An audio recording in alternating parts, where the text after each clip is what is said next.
मित्रों नमस्कार। Solid study में आपका स्वागत है। हम लोग अध्ययन कर रहे हैं यूपी पुलिस भर्ती 2024 के लिए, जिसके अंतर्गत हम लोग यूपी पुलिस भर्ती कांस्टेबल के जितने भी पेपर हुए हैं प्रीवियस ईयर के, उसका हम लोग अध्ययन कर रहे हैं। आज हम उसी के क्रम में जीएस पार्ट का, वो भी 26 अक्टूबर 2018 को जो सेकंड पाली में पेपर हुआ था, उसी का अध्ययन करेंगे। तो चलिए हम लोग स्टार्ट करते हैं। क्वेश्चन नंबर 1 क्या है? क्वेश्चन नंबर 1 हम लोग देखते हैं। क्वेश्चन नंबर 1, क्वेश्चन नंबर 1 है मित्रों इसमें सबसे पहला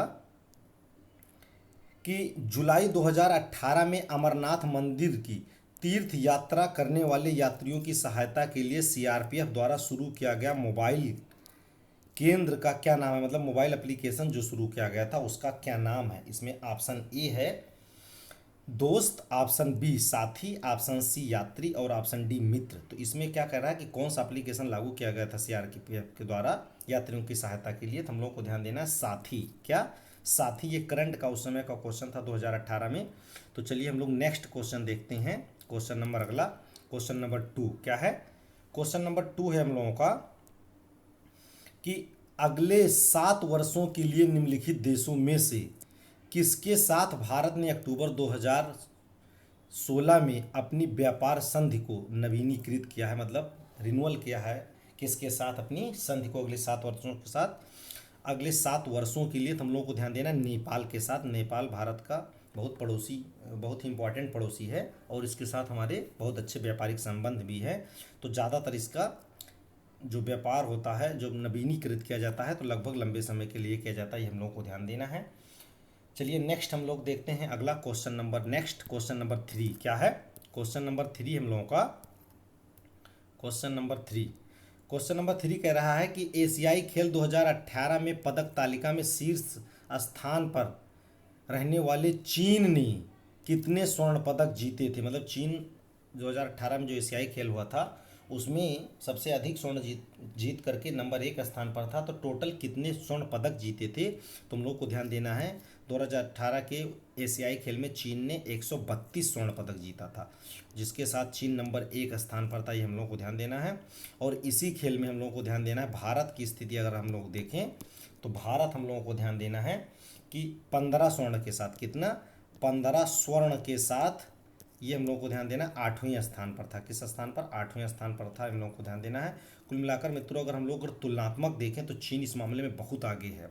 चीन अपने ज़्यादातर चीज़ों में अपना स्थान काफ़ी बनाने के लिए बहुत स्ट्रांग तरीके से मेहनत कर रहा। अब इसके साथ हम लोग को ध्यान देना है, जो अब इस समय प्रेजेंट टाइम में इससे रिलेटेड क्वेश्चन आ सकता है, तो हम लोग को ध्यान देना है कि अब जो 20वां, जो आपका ये 20वां मतलब एशियाई खेल होगा, 20वां एशियाई खेल होगा, वो कहाँ पर होगा? तो ये हम लोगों को ध्यान देना है। ये 2027 में कहाँ पर होगा? 2000 हम लोगों को ध्यान देना है 2027 में ये होगा जापान में। कहाँ पर? जापान में होगा। ये हम लोगों को ध्यान देना है। अभी जो 19वां हुआ है नेक्स्ट, अभी हम लोग ध्यान दे रहे हैं कि 19वां जो 2023 में हुआ है, 22 में होना था लेकिन कोरोना के कारण 2023 में इसको आयोजित किया गया। चीन में आयोजित किया गया है। कहाँ पर? चीन में। तो हम लोग को ध्यान देना है 23वां तो हो, 19वां हो गया चीन में। अब जो नेक्स्ट होगा 2027 में होगा। कहाँ पर होगा एशियाई खेल? तो जापान में होगा। 20वें क्रम का है। ये हम लोगों को ध्यान देना है। चलिए नेक्स्ट हम लोग देखते हैं क्वेश्चन नंबर अगला, क्वेश्चन नंबर 4 क्या है?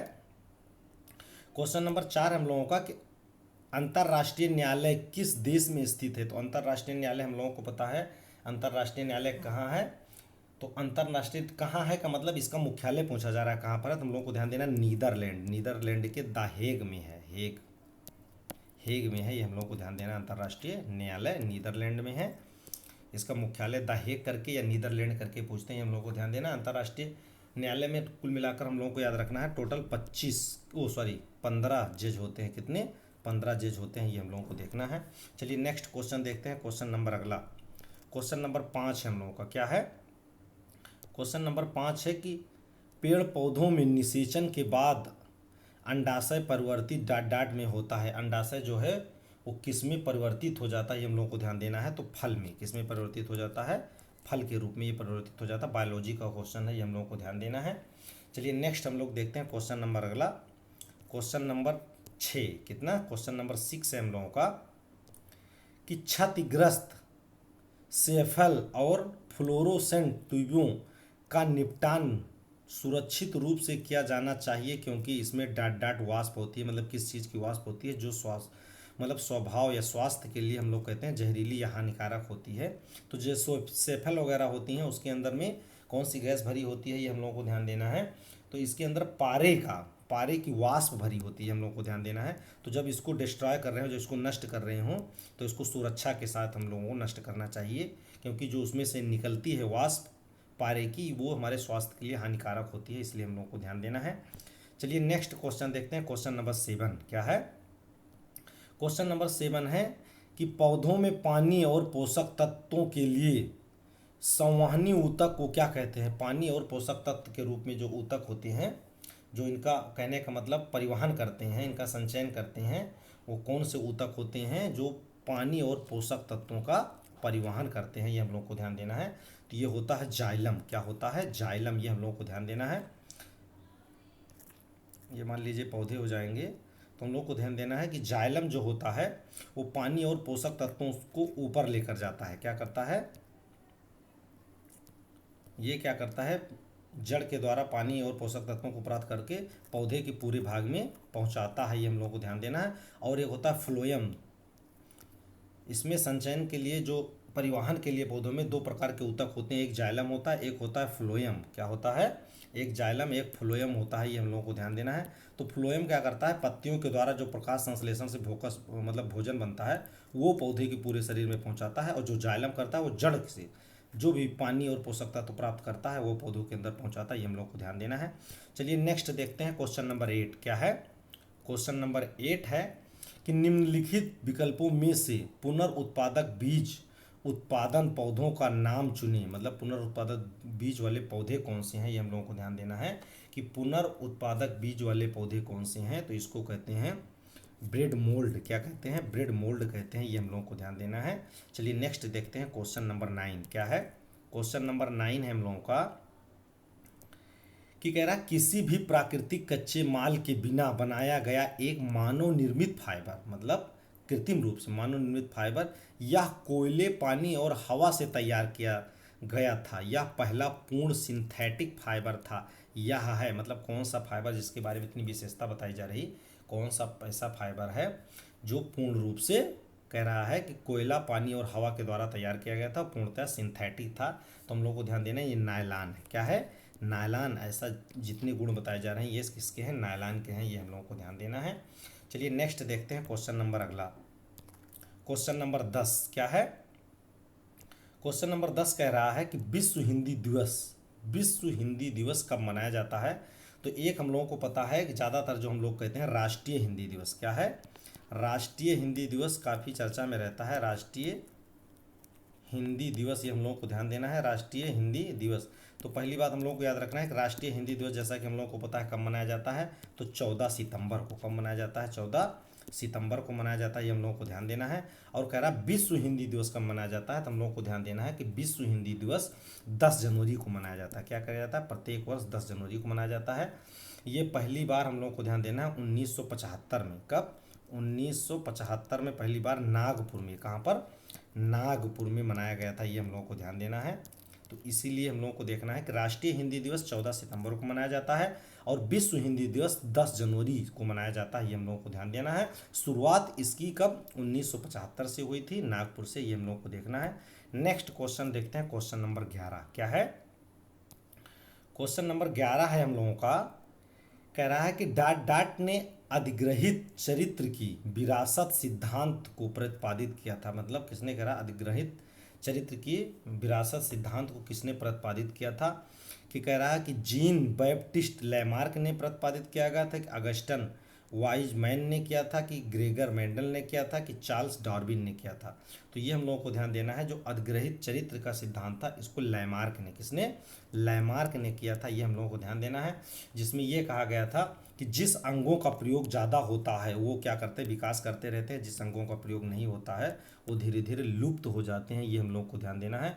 इसी को क्या कहते हैं? ग्रहित चरित्र का विरासत सिद्धांत, जिसको हम लोग जैव विकास के सिद्धांत के अंतर्गत लाते हैं। ये हम लोगों को ध्यान देना है। तो किसने किया था? लैमार्क ने कहते हैं। ये हम लोगों को ध्यान देना है। इसमें केवल शब्द बदल दिया है कि मतलब जैव सिद्धांत करके ना लिख करके ये अधिग्रहित चरित्र का विरासत सिद्धांत लिखें, ये हम लोगों को ध्यान देना है। चलिए नेक्स्ट देखते हैं क्वेश्चन नंबर अगला क्या है। क्वेश्चन नंबर अगला है क्वेश्चन नंबर 12। क्या है क्वेश्चन नंबर 12 है हम लोगों का कि रीबूटिंग इंडिया, कह रहा है रीबूटिंग इंडिया, रायल कह रहा है कि रायलाइजिंग द बिलियन, कह रहा है कि रायलाइजिंग द बिलियन एस्पिरेशन पुस्तक के लेखक कौन है, ये हम लोगों को ध्यान देना है कि रीबूटिंग इंडिया, हम लोग ये कह सकते हैं रीबूटिंग इंडिया जो है इस पुस्तक के लेखक कौन है, तो हम लोगों को ध्यान देना है रीबूटिंग इंडिया जो है ये इसके लेखक है नंदन नीलेकणी। क्या है, नंदन नीलेकणी, ये हम लोगों को ध्यान देना है। ये पहले आधार के अध्यक्ष थे, आधार के जो आधार संस्था बनाई गई जिससे आधार कहने का मतलब जो हम लोगों का पहचान पत्र होता है, इसके पहले ये अध्यक्ष थे, ये हम लोगों को देखना है। चलिए नेक्स्ट हम लोग देखते हैं कि याद रखना है चूंकि ये बार बार पूछा जा सकता है कि रीबूटिंग इंडिया कह रहा है कि रियलाइजिंग ए बिलियन एस्पिरेशन, ये हम लोगों को ध्यान देना है किसकी है, नंदन नीलेकणी की है, ये हम लोगों को देखना है। चलिए नेक्स्ट देखते हैं क्वेश्चन नंबर अगला, क्वेश्चन नंबर 13। क्या है क्वेश्चन नंबर 13 है हम लोगों का पूर्ण रूप से जीएसटी की सिफारिश डॉट डॉट द्वारा की गई थी, किसके द्वारा की गई थी, तो हम लोगों को ध्यान देना है कि जो जीएसटी हमारी है जीएसटी की सिफारिश किसके द्वारा की गई थी, तो जीएसटी परिषद के द्वारा की गई थी, ये हम लोग को देखना है। चलिए नेक्स्ट क्वेश्चन देखते हैं क्वेश्चन नंबर 14। क्या है क्वेश्चन नंबर 14 हम लोगों का भारत का पहला साइबर पुलिस स्टेशन कहाँ पर स्थापित किया गया था, ये उस समय 2018 के आसपास का करंट अफेयर का क्वेश्चन था, तो इसलिए काफ़ी इंपॉर्टेंट है, हम लोगों को देखना है। अब ये इतना ज़्यादा इंपॉर्टेंट नहीं है लेकिन फिर भी हम लोग को याद रखना है कि भारत का पहला साइबर पुलिस स्टेशन कहाँ पर स्थापित किया गया था, तो बेंगलुरु में स्थापित किया गया था, ये हम लोग को ध्यान देना है। चलिए नेक्स्ट क्वेश्चन, एक बार अगर हम लोग को याद आ जाए कि अगर ये कब किया गया था, तो ये हम लोग को ध्यान देना है कि 2001 में, कब 2001 में किया गया था। बस उस समय साइबर को लेकर के 2018 के आसपास ज़्यादा चर्चाएं चली थी, तो यही पूछ लिए, तो हम लोग को ध्यान देना है कि ये पहले का है, जब चर्चा में रहता है तो पूछा जा सकता है। तो भारत का पहला साइबर पुलिस स्टेशन कहाँ पर स्थापित किया गया था, तो हम लोगों को ध्यान देना बेंगलुरु में। कब स्थापित किया गया था, तो हम लोगों को ध्यान देना अगस्त कह सकते हैं हम लोग अगस्त 2001 में स्थापित किया गया था, ये हम लोगों को ध्यान देना है। क्योंकि पुलिस से संबंधित पेपर है तो यहाँ से क्वेश्चन पूछे जा सकते हैं। नेक्स्ट हम लोग देखते हैं क्वेश्चन नंबर अगला, क्वेश्चन नंबर 15। क्या है क्वेश्चन नंबर 15 है हम लोगों का कि एशियाई खेल 2018 में महिला 3000 मीटर बाधा दौड़ प्रतियोगिता में रजत पदक विजेता सुधा सिंह उत्तर प्रदेश के किस जिले से संबंधित है। हम लोगों को पता है इससे पहले जितने भी पेपर हुए हैं उसमें उत्तर प्रदेश के खिलाड़ी से रिलेटेड एक क्वेश्चन जरूर आया है, जिसमें हम लोग देखे थे पिछली बार था मेरठ से रिलेटेड 2 क्वेश्चन पूछे हुए थे, कहाँ के खिलाड़ी थे, मेरठ। तो इसमें कह रहा सुधा सिंह जो दौड़ से हैं, बाधा दौड़ से संबंधित प्रतियोगिता में रजत पदक जीता था एशियाई खेलों में, वो उत्तर प्रदेश के किस जिले से, तो हम लोगों को ध्यान देना है ये उत्तर प्रदेश के रायबरेली जिले से संबंधित है। किस जिले से संबंधित है, तो ये हम लोगों को ध्यान देना है कि ये उत्तर प्रदेश के कहाँ से, रायबरेली जिले से संबंधित है, ये हम लोगों को देखना है।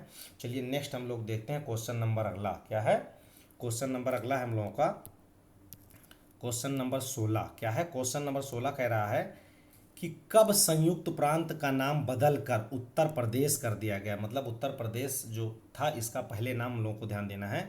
उत्तर प्रदेश का जो संयुक्त प्रांत था ये 1937 में, हम लोगों को ध्यान देना है कि 1937 में ये बना संयुक्त प्रांत। क्या है 1937 में इसको संयुक्त प्रांत कहा गया। इससे पहले हम लोगों को ध्यान देना ये संयुक्त आगरा और अवध का प्रांत कहा जाता था, लेकिन ये संयुक्त प्रांत कहा जाने लगा कब से, 1937 में। और हम लोगों को ध्यान देना है कि 1950 में 24 जनवरी 1950 में इसका नाम उत्तर प्रदेश होगा, ये हम लोगों को ध्यान देना है। तो हमारा हो जाएगा 24 जनवरी 1950, ऑप्शन बी सही हो जाएगा। क्या हो जाएगा, ऑप्शन बी सही हो जाएगा, ये हम लोगों को ध्यान देना है। 1937 में इसका नाम संयुक्त प्रांत पड़ा हुआ था, यूनाइटेड प्रोविंसिल, और ये 1950 में यूपी उत्तर प्रदेश हो गया, ये हम लोगों को ध्यान देना है। और हम लोग जानते भी हैं कि 24 जनवरी को प्रत्येक वर्ष उत्तर प्रदेश का स्थापना दिवस मनाया जाता है, ये हम लोगों को ध्यान देना है। नेक्स्ट देखते हैं क्वेश्चन नंबर अगला, क्वेश्चन नंबर 17। क्या है क्वेश्चन नंबर 17 है हम लोगों का काला नमक की किस्म को एक जिला एक उत्पाद योजना के तहत उत्तर प्रदेश के किस जिले के रूप में चुना गया, मतलब किस जिले में एक जिला एक उत्पाद के रूप में काला नमक को मान्यता दी गई है। तो हम लोगों को ध्यान देना सिद्धार्थनगर में। कहाँ, सिद्धार्थनगर का वन डिस्ट्रिक्ट वन प्रोडक्ट कौन सा है, तो हम लोग को ध्यान देना है काला नमक चावल है। क्या है?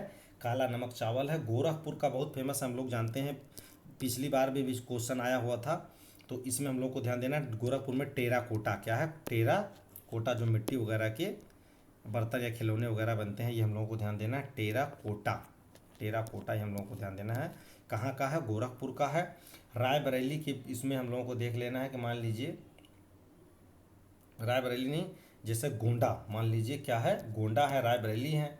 जो भी मतलब इस प्रकार के ज़िले आएंगे उसका हम लोगों को देखना है। कोशिश करके हम लोग फेमस जो ज़िले हैं जैसे लखनऊ है, अयोध्या है, इसका हम लोग पीछे काफ़ी चर्चा किए हैं, आप लोग देख सकते हैं। नेक्स्ट हम लोग देखते हैं अगला क्वेश्चन नंबर। अगला है क्वेश्चन नंबर 18। क्या है? क्वेश्चन नंबर 18 है सूफी, कह रहा है कि सूफी कवि अमीर खुसरो का जन्म उत्तर प्रदेश के किस जिले में हुआ था, ये हम लोगों को ध्यान देना है। तो सूफी कवि अमीर खुसरो, यहाँ से कई बार क्वेश्चन आए हुए हैं। तो अमीर खुसरो का जन्म उत्तर प्रदेश के एटा जिले में हुआ था। कहाँ हुआ था? एटा जिले में हुआ था, ये हम लोगों को ध्यान देना है। एटा जो जिला है वो वर्तमान में इसका नाम हो गया कासगंज, ये हम लोग को ध्यान देना है। क्या? कासगंज, ये हम लोग को ध्यान देना है, कासगंज है। तो अमीर खुसरो का जन्म अगर एटा ना दिया रहे तो हम लोगों को कासगंज ऑप्शन में देखना है। ये बहुत ही इंपॉर्टेंट है। इनको तूते हिंद के नाम से जाना जाता है, ये हम लोग को ध्यान देना है। अमीर खुसरो को तूती हिंद के नाम से जाना है। और इनके बारे में ये भी आता है कि कौन से कवि थे जिन्होंने 7 सुल्तानों का शासन देखा था, तो ये हम लोग को ध्यान देना है। दिल्ली सल्तनत के कौन थे? तो अमीर खुसरो थे, ये हम लोगों को याद रखना है। नेक्स्ट क्वेश्चन देखते हैं, क्वेश्चन नंबर 19। क्या है? क्वेश्चन नंबर 19 है हम लोगों का कि बहू बेगम का मकबरा उत्तर प्रदेश के किस जिले में है, तो हम लोगों को ध्यान देना, बहुत ही इंपॉर्टेंट है। बेगम का मकबरा उत्तर प्रदेश के फैज़ाबाद में है। फैज़ाबाद में जिसको हम लोग मकबरा कहते हैं, वही मकबरा बना हुआ है बहू बेगम का। ये क्या है? शुजाउद्दौला की पत्नी थी, इन्हीं की याद में शुजाउद्दौला ने बनाया था फैज़ाबाद में, ये हम लोग को ध्यान देना है। मकबरा वाला जो पूरा मकबरा है उसी में है, फैज़ाबाद में मकबरा के नाम से ये फेमस भी है, ये हम लोगों को ध्यान देना है। वहाँ पर शुतुरमुर्ग वगैरह भी हैं प्रेजेंट टाइम में। तो चलिए नेक्स्ट हम लोग देखते हैं क्वेश्चन नंबर अगला। क्या है? क्वेश्चन नंबर अगला देखना है हम लोगों को। एक चीज़ हम लोगों को ध्यान देना, किसने बनवाया था? शुजाउद्दौला। किसने? शुजाउद्दौला, सिराजुद्दौला नहीं, हम लोगों को याद रखना है। सिराजुद्दौला बंगाल के नवाब थे, लेकिन शुजाउद्दौला ये हम लोगों को ध्यान देना है, ये फैज़ाबाद अवध के नवाब थे, इसलिए हम लोग को ध्यान देना है शुजाउद्दौला। सिराजुद्दौला नहीं, शुजाउद्दौला, ये हम लोग को ध्यान देना। शुजाउद्दौला ने अपनी पत्नी के यादगार में बहू बेगम का मकबरा बनाया था, ये हम लोग को ध्यान देना है। नेक्स्ट क्वेश्चन देखते हैं, क्वेश्चन नंबर अगला। क्या है? क्वेश्चन नंबर नेक्स्ट है हम लोगों का 20। क्वेश्चन नंबर क्या है? 20 है कि निम्नलिखित में से किस प्रसिद्ध भारतीय शास्त्रीय गायिका को उत्तर, कह रहा है कि भारतीय शास्त्रीय गायिका को उसके शिष्यों द्वारा प्यार से अप्पा जी का बुलाया जाता था। किसको? मतलब किस गायिका को, यह हम लोग को ध्यान देना है। प्रसिद्ध जो भारतीय शास्त्रीय गायिका थी, उनको उनके शिष्यों द्वारा उनको अप्पा जी बुलाया जाता था, ये हम लोग को ध्यान देना है। तो ये कौन थी? गिरिजा देवी प्रसाद जी थी। कौन थी? गिरिजा देवी प्रसाद जी थी। इनके शिष्यों द्वारा इनको क्या बुलाया जाता था? अप्पा जी के नाम से बुलाया जाता था। ये काफ़ी फेमस हैं, ये हम लोग को ध्यान देना है। 2016 में ही, क्या है, 2016 में इनको पद्म विभूषण से सम्मानित किया गया। जैसा कि हम लोगों को पता है पद्म विभूषण बहुत इंपॉर्टेंट पुरस्कार है, तो हम लोगों को ध्यान देना है कि पद्म विभूषण ये भारत रत्न के बाद दूसरा बड़ा पुरस्कार में आता है, तो ये हम लोगों को ध्यान देना है। इनको सम्मानित किया गया 2016 में। तो अप्पा जी के नाम से किसको बुलाया जाता था? गिरिजा देवी प्रसाद को, ये हम लोग को देखना है। नेक्स्ट हम लोग देखते हैं क्वेश्चन नंबर 21। क्या है? क्वेश्चन नंबर 21 हम लोगों का कि उत्तर प्रदेश के वर्तमान मुख्यमंत्री योगी आदित्यनाथ डॉट डॉट संप्रदाय से संबंधित है। किस संप्रदाय से संबंधित है, ये हम लोग को ध्यान देना है। तो नाथ संप्रदाय से। योगी जी किससे संबंधित है? नाथ संप्रदाय से संबंधित है। हम लोग को ध्यान देना है कि नाथ संप्रदाय जो है, नाथ संप्रदाय के जो प्रवर्तक कहे जाते हैं वो ज़्यादातर गोरखनाथ को माना जाता है। कहीं कहीं पर किसको? गोरखनाथ को मानते हैं। और बहुत स्थानों पर ये हम लोगों को ध्यान देना है कि मत्स्येंद्र नाथ को, किसको? मत्स्येंद्र नाथ को, मत्स्येंद्र नाथ, ये हम लोगों को ध्यान देना है। मत्स्येंद्र नाथ को इनका प्रवर्तक माना जाता है। तो अगर गोरखनाथ नहीं दिया रहेगा तो हम लोगों को मत्स्येंद्र नाथ ही ध्यान देना है, ये देखना होगा। चलिए नेक्स्ट हम लोग देखते हैं क्वेश्चन नंबर अगला। क्वेश्चन नंबर नेक्स्ट है क्वेश्चन नंबर 22। क्या है? क्वेश्चन नंबर 22 है, उत्तर प्रदेश के निम्नलिखित जिलों में से किसकी सीमा नेपाल के साथ लगती है? किस जिले की सीमा कह रहा है कि नेपाल के साथ लगती है? तो ये हम लोगों को ध्यान देना है कि उत्तर प्रदेश जो है हम लोगों का मित्रों, उसकी सीमा नेपाल के साथ किस किस जिले हैं जो उनकी सीमा नेपाल के साथ लगती है? तो हम लोगों को ध्यान देना है, जैसे आपका है लखीमपुर खीरी से शुरू होती है, लखीमपुर खीरी यहाँ पर हो जा वो यहाँ पर सबसे पहले हो जाता है, हम लोगों को ध्यान देना पीलीभीत। क्या हो जाएगा? पीलीभीत है, लखीमपुर खीरी है, बहराइच है, श्रावस्ती है, बलरामपुर है, महाराजगंज है, ये हम लोगों को ध्यान देना है। तो इसमें से हमारा क्या आ रहा? महाराजगंज। क्या है? महाराजगंज की सीमा कह रहा है किसके साथ लगती है? नेपाल के साथ लगती है। तो मुख्य रूप से 7 जिले हैं जो हम लोगों को याद रखना है जिसकी सीमा नेपाल के साथ, नेपाल और उत्तर प्रदेश के जिले हैं, 7 जिले ऐसे हैं जिसकी सीमा नेपाल के साथ लगती है, हम लोगों को ध्यान देना है। तो महाराजगंज ऐसा है जिसकी सीमा इसके साथ लग रही है ऑप्शन में से। चलिए नेक्स्ट हम लोग देखते हैं क्वेश्चन नंबर अगला, क्वेश्चन नंबर 23। क्या है? क्वेश्चन नंबर 23 है हम लोगों का कि निम्नलिखित में से कौन से सिख गुरु ने 1699 में खालसा पंथ की स्थापना की थी? खालसा निष्ठावान समुदाय है जिसमें अपने विश्वास के दृश्य प्रतीकों को पहनते हैं और योद्धाओं की तरह प्रशिक्षित हुआ। मतलब कह रहा है कि योद्धाओं की तरह प्रशिक्षित हुआ, कहने का मतलब इनको एक विशेष प्रकार का वस्त्र और पोशाक दी गई और उसमें इनको प्रशिक्षण भी दिया गया। तो ये जो स्थापना खालसा पंथ की सिख में की गई तो किस गुरु ने किया था, ये हम लोगों को ध्यान देना है। तो इसमें क्या था? गुरु गोविंद जी ने। किसने किया था? गुरु गोविंद जी ने किया था, ये हम लोगों को ध्यान देना है।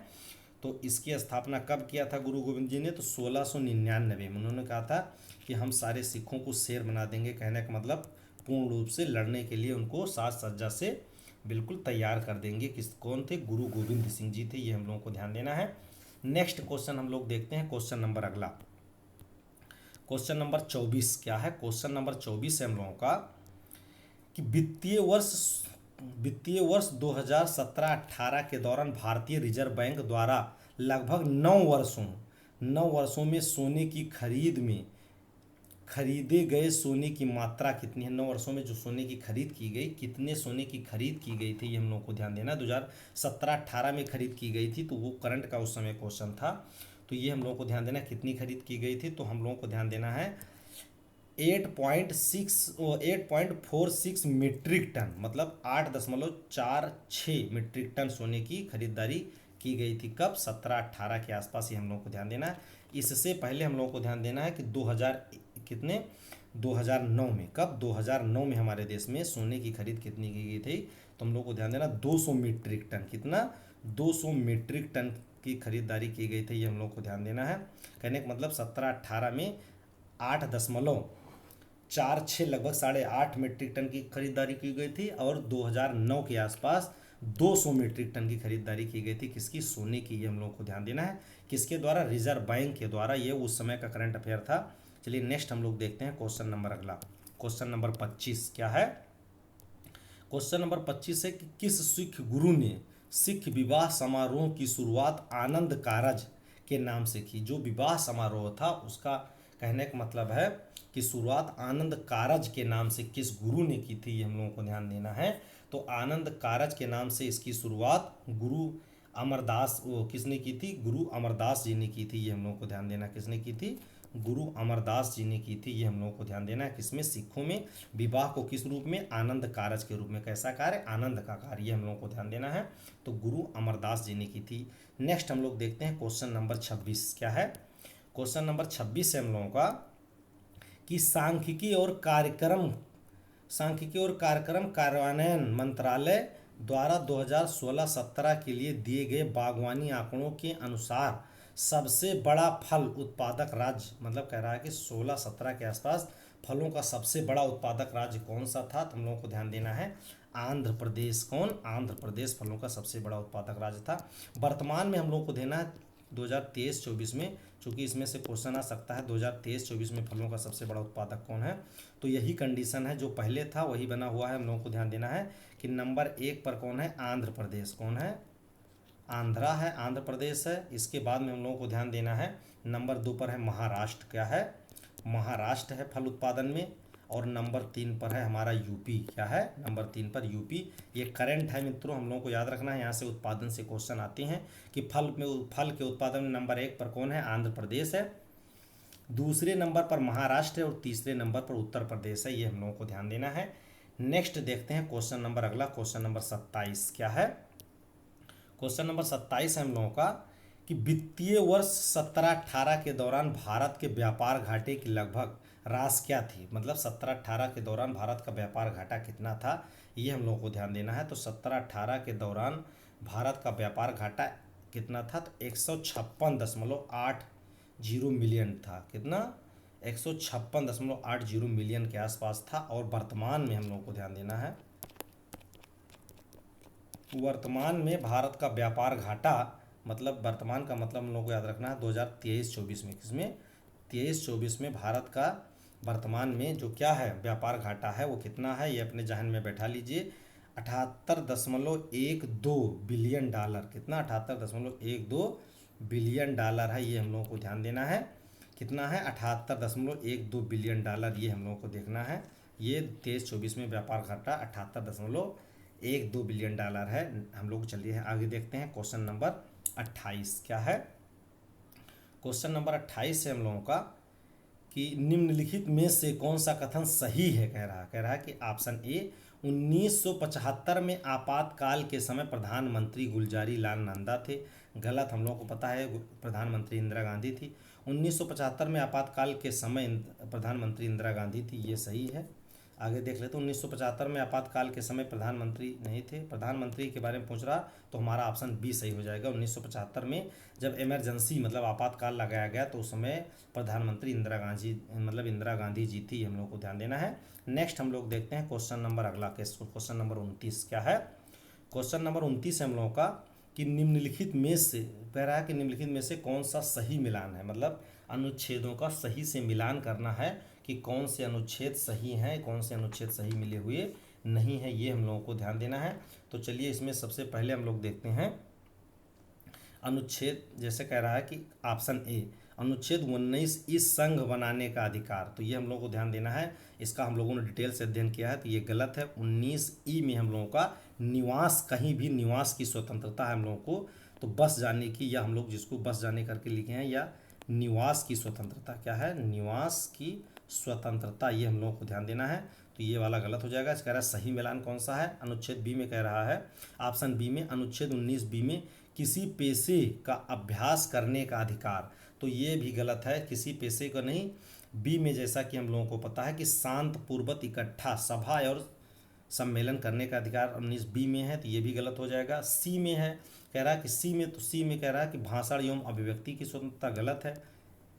ये ए कह रहा है इसमें, अनुच्छेद 19 ए कह रहा है कि भाषण और अभिव्यक्ति की स्वतंत्रता, तो ये बिल्कुल सही है। ऑप्शन सी में, ऑप्शन 19 ए में है कि वाक या भाषण जिसको हम लोग कहते हैं, वाक एवं अभिव्यक्ति की स्वतंत्रता, तो ये बिल्कुल सही है। तो इसमें ऑप्शन सी वाला सही मिल रहा है। हम डी वाला देख लेते हैं, ऑप्शन डी 19 जी में शांतपूर्वक हथियार से इकट्ठा होने की, ये गलत है। तो इसमें हमारा ऑप्शन सी हो जाएगा सही।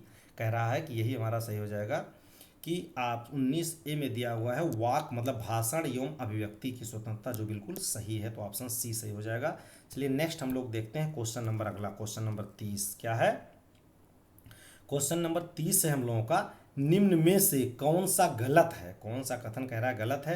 तो ऑप्शन ए, राज्यपाल राष्ट्रपति द्वारा नियुक्त किया जाता है, ये बिल्कुल सही है। राज्यपाल जो है राष्ट्रपति के द्वारा नियुक्त किए जाते हैं। अगला कह रहा है कि राष्ट्रपति के प्रसाद पर्यटन राज्यपाल का कार्यकाल रहता है, ये भी ठीक है। अगला कह रहा है कि राज्यपाल राष्ट्रपति को अपना त्यागपत्र सौंपता है, तो ये भी सही है। जो राज्यपाल है अपना त्यागपत्र किसे देता है? तो राष्ट्रपति को देता है। कह रहा है अगला है कि ऑप्शन डी, 30 वर्ष की आयु का व्यक्ति राज्यपाल बन सकता है, गलत है। हम लोग इसमें पढ़े हैं कि 35 वर्ष राज्यपाल बनने के लिए कम से कम आयु कितनी होनी चाहिए? 35 वर्ष होनी चाहिए। तो यही हमारा ऑप्शन डी वाला हो जाएगा सही। तो इसमें कह रहा है कौन सा गलत है? तो यही वाला गलत है, मतलब डी सही हो जाएगा। तो चलिए हम लोग नेक्स्ट देखते हैं क्वेश्चन नंबर अगला, क्वेश्चन नंबर 31 क्या है? क्वेश्चन नंबर 31 है हम लोगों का कि भारत के केंद्रीय रेल मंत्री डाट की सलाह पर डाट के द्वारा नियुक्त किया जाता है। जैसा कि हम लोग पता है कि केंद्रीय मंत्री, कोई भी केंद्रीय मंत्री, रेल मंत्री हो चाहे वित्त मंत्री हो, कह रहा है कि डाट डाट की सलाह पर, तो किसकी सलाह पर, तो हम लोग को ध्यान देना है प्रधानमंत्री की, किसकी, प्रधानमंत्री की सलाह पर डाट डाट के द्वारा नियुक्त किया जाता है, तो राष्ट्रपति के द्वारा, किसके द्वारा, राष्ट्रपति के द्वारा नियुक्त किए जाते हैं, तो प्रधानमंत्री राष्ट्रपति, ऑप्शन ए सही हो जाएगा हम लोगों का। चलिए नेक्स्ट हम लोग देखते हैं क्वेश्चन नंबर अगला, किसकी सलाह पर, तो हम लोगों को पता है प्रधानमंत्री की सलाह पर, राष्ट्रपति के द्वारा, तो ऑप्शन ए सही हो जाएगा। नेक्स्ट हम लोग देखते हैं क्वेश्चन नंबर 32 है। क्वेश्चन नंबर 32 है हम लोगों का कि एशिया में तीसरा सबसे अधिक आबादी वाला देश कौन सा है, तीसरा सबसे ज़्यादा आबादी वाला कौन सा देश है, तो जैसा कि हम लोग को पता है वर्तमान के हिसाब से हम लोग अगर ये देखें तो नंबर 1 पर है भारत, इंडिया, जनसंख्या में नंबर 1 भारत है, एशिया में भी है। नंबर दूसरे पर है चीन, ये भी एशिया में है। नंबर 3 पर है इंडोनेशिया, और ये भी एशिया में है, तो इसमें हमारा सही हो जाएगा भारत और चीन है नहीं तो इंडोनेशिया। तीसरा सबसे बड़े आबादी वाला एशिया का देश वो कौन सा है, इंडोनेशिया है। हम लोग को ध्यान देना वर्तमान में जनसंख्या में नंबर 1 पर पूरी दुनिया में भारत है, नंबर 2 पर है चाइना और नंबर 3 पर है इंडोनेशिया। नेक्स्ट हम लोग देखते हैं क्वेश्चन नंबर अगला। क्वेश्चन नंबर अगला है हम लोगों का, क्वेश्चन नंबर अगला है हम लोगों का कि निम्नलिखित में से कौन सी मंगोलिया की मुद्रा है, मंगोलिया की मुद्रा इसमें से कौन सी है, तो हम लोग को ध्यान देना है मंगोलिया की मुद्रा जो है क्या है, तो मंगोलिया की मुद्रा हो जाएगा तोंगरोंग, क्या है टोंगरोंग, इसको टोंगरोंग कहते हैं, टोंगरोंग किसकी, मंगोलिया की मुद्रा है, ये हम लोग को ध्यान देना है। मंगोलिया की राजधानी भी हम लोग को ध्यान देना है, राजधानी भी पूछता है, तो मंगोलिया की राजधानी हो जाती है उलान बटोर, क्या है, उलान बटोर, ये हम लोग को ध्यान देना है। उलान बटोर मंगोलिया की राजधानी है और इसकी मुद्रा क्या है, तोंगरोंग, ये हम लोग को ध्यान देना है। चलिए नेक्स्ट हम लोग देखते हैं क्वेश्चन नंबर अगला। क्वेश्चन नंबर अगला है हम लोगों का कौन सा है, क्वेश्चन नंबर 34, क्या है, क्वेश्चन नंबर 34 कह रहा है कि निम्नलिखित में से कौन सा कथन सही है, निम्नलिखित में से कौन सा कथन सही है, ये हम लोगों को बताना है, इसमें से कौन सा कथन सही है। तो कह रहा है सही देखना है कि ऑप्शन ए जाकिर हुसैन भारत के पहले मुस्लिम राष्ट्रपति थे, बिल्कुल सही है। तो इसमें कह रहा सही है, तो ये हमारा ए ही सही हो गया, तो हम लोग इसको पढ़ने की ज़रूरत नहीं है। तो जाकिर हुसैन भारत के पहले मुस्लिम राष्ट्रपति थे, इसमें से हमारा ऑप्शन ए सही हो जाएगा, ये हम लोग को ध्यान देना है। चलिए नेक्स्ट हम लोग देखते हैं क्वेश्चन नंबर अगला, क्वेश्चन नंबर 35 क्या है, क्वेश्चन नंबर 35 कह रहा है कि निम्नलिखित में से प्रायद्वीपीय भारत की सबसे बड़ी नदी कौन सी है। तो प्रायद्वीपीय भारत की सबसे बड़ी नदी कौन सी है, गोदावरी नदी, जैसा कि हम लोगों को पता है, इसकी दक्षिण की गंगा भी कहते हैं, और टोटल भारत की सबसे बड़ी नदी गंगा हो जाएगी, हम लोगों को ध्यान देना है। तो उसको दक्षिण भारत करके पूछे या प्रायद्वीपीय भारत की, तो सबसे बड़ी नदी कौन हो जाएगा, गोदावरी। चलिए नेक्स्ट हम लोग देखते हैं क्वेश्चन नंबर, अच्छा गोदावरी का अगर हम लोगों को ध्यान देना है कि बाई दबे जैसे गोदावरी से क्वेश्चन आया हुआ है, तो ये पूछ सकते हैं कि कभी भी गोदावरी की लंबाई कितनी है। जैसा कि हम लोगों को पता है कि पूरे भारत की सबसे लंबी नदी गंगा है, क्या है, गंगा है। तो गंगा की लंबाई हम लोगों को पता है 2525 किलोमीटर है, और इसमें गोदावरी की अगर लंबाई पूछ लें तो ये हम लोगों को ध्यान देना है कि गोदावरी की लंबाई 1465 कितना है, 1465 किलोमीटर है, ये हम लोगों को ध्यान देना है। चूँकि ये प्रायद्वीपीय भारत या दक्षिण भारत की सबसे लंबी नदी है, तो इसकी भी लंबाई पूछी जा सकती है, कितनी लंबी है, 1465 किलोमीटर।